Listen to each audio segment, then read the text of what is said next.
का, कभी बाकी प्रारब्ध बच गई ज्ञानी की।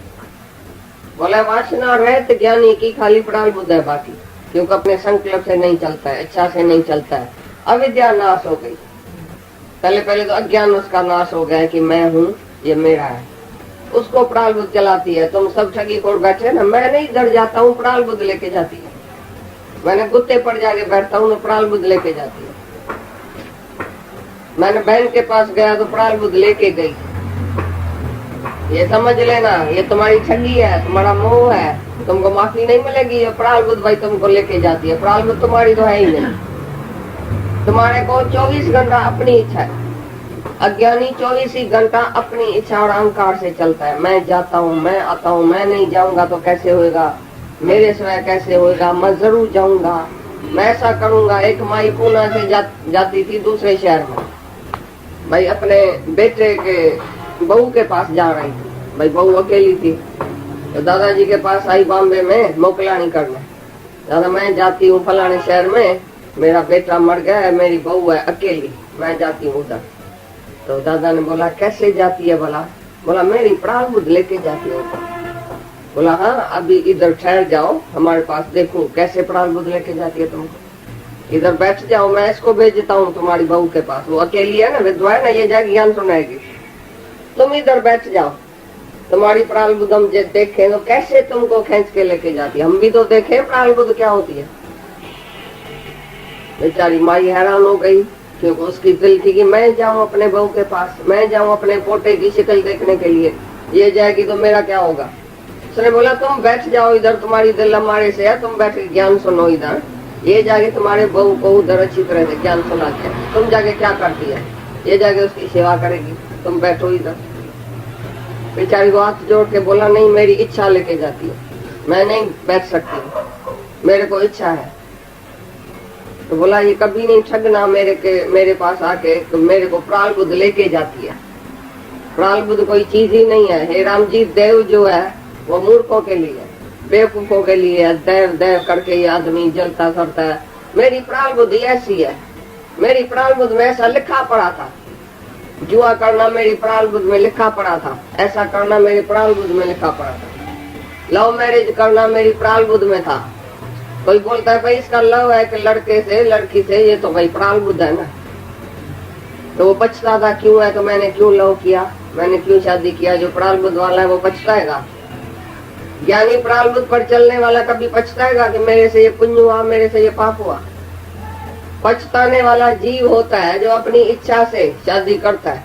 माँ बाप को भी बोलता है तो नहीं मैं अपनी इच्छा से इस लड़के से शादी करूंगी, वो जाके दुखी होती है तो माँ बाप को दोष नहीं दे सकती है, क्योंकि बोलती है बराबर मैंने अपनी इच्छा से शादी किया। तुम बोले बेचारी की प्रारब्ध ऐसी थी, बेचारी की प्रारब्ध ऐसी थी, तो तुम प्रारब्ध और इच्छा को मिक्स नहीं करना कभी। ब्रह्मा से चीटी तक सब इच्छा और अहंकार में वर्तते हैं, उसका व्यवहार इच्छा और अहंकार में होता है। एक ही केवल ब्रह्म ज्ञानी है जो केवल प्रारब्ध पर चलता है, बाकी सब जो दुनिया में आदमी अपनी इच्छा से जाता है, अपनी इच्छा से आता है। कौन बोलता है तुम्हारी इच्छा नहीं है? जब हम रोकेगा तो आज नहीं जाओ तो तुम्हारा मन चलेगा, मन चलेगा मन तुम्हारे को इच्छा है। ज्ञानी को तुम बोलो नहीं चलो, एकदम बिस्तरा खोल के बैठ जाएगा, बोलेगा मेरा कहाँ भी कनेक्शन नहीं है, मोह नहीं है, राग नहीं है। क्या बोला अभी? राग नहीं है। हवाई जहाज पर चढ़ के भी तुमको कोई उतारे, भाई तुम उतर के आओ, नहीं जाओ आज, ठीक है बैठा हूँ, मेरी कोई इच्छा नहीं है, मैं तुम्हारी इच्छा से चलता हूँ। अभी नहीं चलता है, अभी चलता है, अभी हरिद्वार चलता है, अभी नहीं चलता है, ठीक है, कहाँ भी नहीं चलो। 24 घंटा अपने घर में बैठा है ज्ञानी तो भी खुश है, राजाई में बैठा है तो भी खुश है, फकीरी में बैठा है तो भी खुश है, कहाँ नहीं आता जाता है तो भी खुश है। तुम्हारा प्रोग्राम बन जाए और कोई तुमको रोके, भाई दार्जिलिंग नहीं जाओ, भाई मसूरी नहीं जाओ, देखो तुम्हारा मन चलता है कि नहीं। हमारा दादा ऐसी परीक्षा लेता था, एक दिन सबको तैयार करके बोला हरिद्वार चलते हैं, सब खाना पीना बेचारी को तैयार, टैक्सियां नीचे आ गई, खाली नीचे उतरने का, टिकट विकेट सब आ गई। अचानक एक विद्वान आके दादा को बोला, दादा हमको तो ऐसा अकेला छोड़ के जाता है, हमारा कौन है पीछे, हमको तो ज्ञान चाहिए, हम तो बड़ी दुखी है, ऐसा है वैसा है, तुम कैसे जाता है, हमको छोड़ के जाता है, ऐसा करता है। बोला नहीं जाऊं, बोला नहीं जाओ। बैठ जा। सबको बोला वापस पेटियां बेटियां लेके आओ। और ये भाई खाना पीना टिफिन बास्केट में भी पड़ गया ट्रेन के लिए, बोला वो खोल के और अभी ऐसा खाओ पियो मौज करो। हमारे लिए आना और जाना एक ही बात है। नहीं हरिद्वार में कोई खुशी है, नहीं इधर कोई रंज है हमारे लिए। हरिद्वार में क्या है, इधर क्या है। सब जगह जो है वो भक्तों के लिए उद्धार के लिए जाता है ना ज्ञानी। तो इधर ही अगर भगत रोता है तो हम उधर जाके क्या करेगा। इधर भक्तों को हंसाए नहीं तो उधर जाके क्या हंसाएगा। लेकिन जो दूसरे चल रहे थे हरिद्वार, उसकी किसकी इच्छा थी।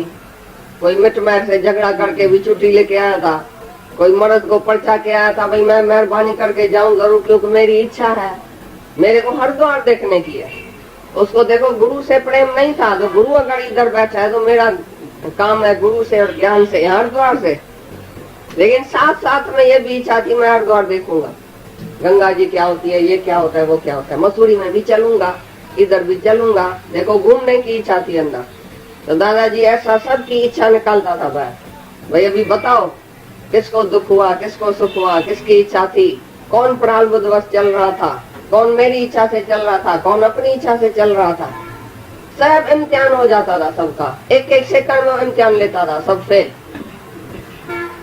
ऐसी बात होती थी। तो बोलता था देखो तुम ऐसा ठगना नहीं अपने को, तो मेरे को प्रारब्ध लेके जाती है, तुम्हारी है इच्छा अंदर। अभी ऐसा ही बोला जो टोटली निरिच्छा है, जिसको कुछ भी नहीं चाहिए, किससे राग नहीं है, किससे द्वेष नहीं है, किसी शहर से राग नहीं है, किसी शहर से द्वेष नहीं है।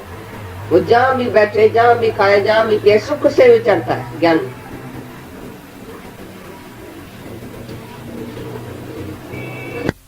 मेरा धर्म है, मेरे को ये करना है, वो कुछ भी नहीं है। ज्ञानी को कोई नहीं दोष देगा कि तेरा तो ये फर्ज था, तुमने फर्ज नहीं निभाया।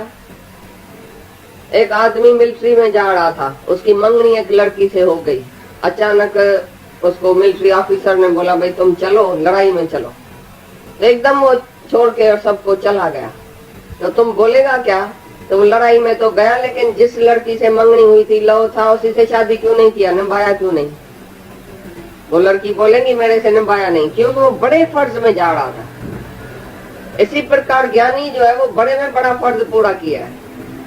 परमात्मा के तरफ प्रति उसका क्या फर्ज है, उसने वो पूरा किया है। तो छोटा छोटा फर्ज उसको कोई नहीं दोष देगा कि तुमने बेटे के लिए ऐसा नहीं किया, बेटी के लिए ऐसा नहीं किया, स्त्री के लिए ऐसा नहीं किया, क्योंकि वो बड़ा फर्ज पाल रहा है। उसको कोई नहीं दोष देता है कि तुमने ऐसा क्यों नहीं किया। तो बोलता है ज्ञानी के लिए कोई कर्तव्य कर्म ही नहीं है दुनिया में, कोई फर्जी कर्म नहीं है, कोई उसके लिए फर्ज धर्म नहीं है, ड्यूटी नहीं है। वो तो रहता ही प्रेम में है, सर्व के भले के लिए रहता है। उसके लिए कोई कर्तव्य कर्म नहीं है, क्योंकि उसके अंदर राग नहीं है, कर्म कुछ भी नहीं है, और न मन में कोई भी अनुराग भी नहीं है। अनुराग, अनुराग वाला मोह। हाँ, इस संसार में जैसे जीवन है वैसा ही है, अर्थात उसका भोग कर्म अनुसार है। उसका भोग कर्म अनुसार माना प्रारब्ध अनुसार है, ऐसे ना। हाँ, तो इसके ऊपर सारा ये बोला भाई उसका बाकी जो है प्रारब्ध बच जाती है ज्ञानी की, करने योग्य कुछ नहीं है। हाँ, उठाता बैठाता है, जो उसका भगत है वही उसको उठाता है, बैठाता है, सुलाता है, खिलाता है, घुमाता है, ये करता है, वो करता है। ज्ञानी का शरीर मुर्दे की तरह है, उसका भगत आके उसको जीवित करता है। एक पिक्चर आई थी, कौन सी, जिसमें गुरु और शिष्य था, बैजू बावड़ा। गुरु था, उसको पैरालिसिस था, वो सोया पड़ा था बिल्कुल, डॉक्टरों की मना थी, वो उठ भी नहीं सकता था। एक शिष्य उसका भगत सच्चा था, वो नीचे आया तो दरवाजा खटखटाया, तो उसने दूसरे भक्तों ने बोला नहीं जी गुरु से तुमको मिलने नहीं देगा, गुरु बीमार है, चले जाओ इधर से। तो बेचारा उसको धक्का दे के निकाल दिया। वो नीचे कितनी सीढ़ियां थी, नीचे जाके उसने भजन गाया, मन तरपत हरि दर्शन को आज। जैसे ही उसने भजन गाया तो गुरु के हाथ पांव ऐसा ऐसा कांपने लगा, माना उसमें शक्ति आ गई, ऐसी शक्ति आ गई और गुरु उठ के खड़ा हो गया। खड़ा होके पलंग से उतर के धीरे धीरे धीरे धीरे सीढ़ी, सारी सीढ़ी उतर के और जाके भगत से मिला। तो दूसरे भगत सब हैरान हो गया, तो गुरु जी तो उठ भी न सका है, पलंग से नीचे नहीं हो सकता, ये कैसे भगत के साथ जाके मिला। तो देखो दूसरे के संकल्प से गुरु में शक्ति आती है, नहीं तो गुरु का शरीर मुड़ता है। तो इच्छा ही नहीं है, नहीं खाने की, नहीं पीने की, आंख झपकने की भी इच्छा नहीं है, कोई भी इच्छा नहीं है। तो भगत के इच्छा से वो खाता है, पीता है, उठता है, घूमता है, फिरता है। तो अपने संकल्प से वो कुछ भी क्रिया नहीं करता है। यानी कि क्रिया प्रारब्ध वश होती है। प्रारब्ध माना भक्तों के अंदर में संकल्प उठेगा, यही उसकी प्रारब्ध होगी। अब भी अपना बेटा और बेटी और माँ और बाप जो जूना जन्म था वो उसने सारा खलास कर दिया। तुम अभी तक उसी जन्म में बैठे हैं जहाँ तुम्हारा संबंध है, तो उधर तुम्हारी प्रारब्ध है उसके साथ। तुम बोलेगा मैं ऐसा कर्म करके आया हूँ तभी मेरा बेटा ऐसा करता है, बेटी ऐसी करती है, कर्म अनुसार ये कर्म प्राणी है। जब तक तुम कर्म प्राणियों के साथ बैठा है तभी भी तुम्हारी प्रारब्ध है, लेकिन ज्ञानी की प्रारब्ध भी नहीं है, अभी प्रारब्ध से भी वो ऊपर है। क्योंकि शरीर है, संबंध है तो प्रारब्ध है एक दूसरे से। जब द्वैती नहीं है, संबंध भी नहीं है, तो प्रारब्ध भी कट हो गई। अभी ज्ञानी खाली भक्तों के संकल्प पर चलता है। अभी पहली प्रारब्ध नहीं है, जैसे पिछले जन्म की प्रारब्ध तुमको याद नहीं है, जैसे ज्ञानी को इस जन्म में भी जो उसके संबंधी है उसकी वो प्रारब्ध कट गई। जिस दिन गुरु के मुख से नया जन्म लिया तब से उसकी प्रारब्ध संबंधियों से कट गई। अभी उसका राजी भक्तों के साथ है। हम भक्तों के भक्त हमारे, सुन अर्जन प्रतिज्ञा हमारी। अभी भगवान माना उसके भगत सामने जो होएगा वही इसको उठाएगा, बैठाएगा, उसी के वश में आ गया भगवान। अभी अपने बहन भाई के वश में नहीं है। तुम तो अभी तक संबंध में बैठे हैं, व्यवहार में बैठे हैं, तो वो तुमको चलाता है। डैडी इधर आना, मम्मी इधर चलो, ये क्रिया करो, ये कर्म करो, ये हमारे लिए ऐसा करो, हमारा बच्चा संभालो, हमको डॉक्टर के पास लेके जाओ। अभी तक तुम उसी संबंध में बैठा तो वही तुमको घसीटता है। भगवान के रास्ते से भी वो तुमको लेके जाएगा अपने माया में। आज शादी है, आज गमी है, इधर चलो, ऐसा चलो। ज्ञानी को कोई घसीट नहीं सकता है माया में। तो उसने लोकाड़ी तो तार दिया, कोई संबंध नहीं है। अपनी निंदा उठाया अपने सिर पर सारी दुनिया की, भाई मैं ऐसा ही हूँ, ठीक है, मैं तुम्हारे लिए नहीं हूँ, अभी मैं तुम्हारे लिए जिंदा नहीं हूँ, अभी मैं भगवान के खातिर हूँ। बस ये मेरा शरीर भगवान के काम में आएगा, अभी तुम्हारे काम में नहीं आएगा। तो उसकी प्रारब्ध कट गई संबंधियों के साथ। अभी गुरु के मुख से नया जन्म लिया कि मैं आत्मा हूँ, तो आत्मा में कोई भी फर्ज, धर्म, ड्यूटी, संबंध मेरा तेरा है ही नहीं। उसको जवाब सारी दुनिया को जवाब दिया। जब ही मरा उधर तभी इधर जिंदा हुआ। गुरु के पास, गुरु के मुख से हमने नया जन्म लिया, माना उधर मरा होगा जरूर। संबंधियों के साथ, दुनिया के साथ हम मरा होगा। उसकी दुनिया से हम मर गया, तभी इस दुनिया में अभी जिंदा है तुम्हारे लिए। अगर दादा भी अपने बेटे के लिए, बेटी के लिए और लोकाड़ित में और औरत के लिए जीता था तो हम सबका उद्धार नहीं कर सकता, ये समझ लेना। तो ज्ञानी मैं और मेरी की दुनिया को भस्म करके, आग लगा के अभी सारी सृष्टि का वो जो भगवान बन जाता है। अभी उसका तन मन धन दूसरों के लिए है, जहाँ संबंध भी नहीं है, कोई मैं मेरे का संबंध नहीं है, उसके लिए उसका तन है, उसके लिए उसका मन है, उसके लिए उसका धन है।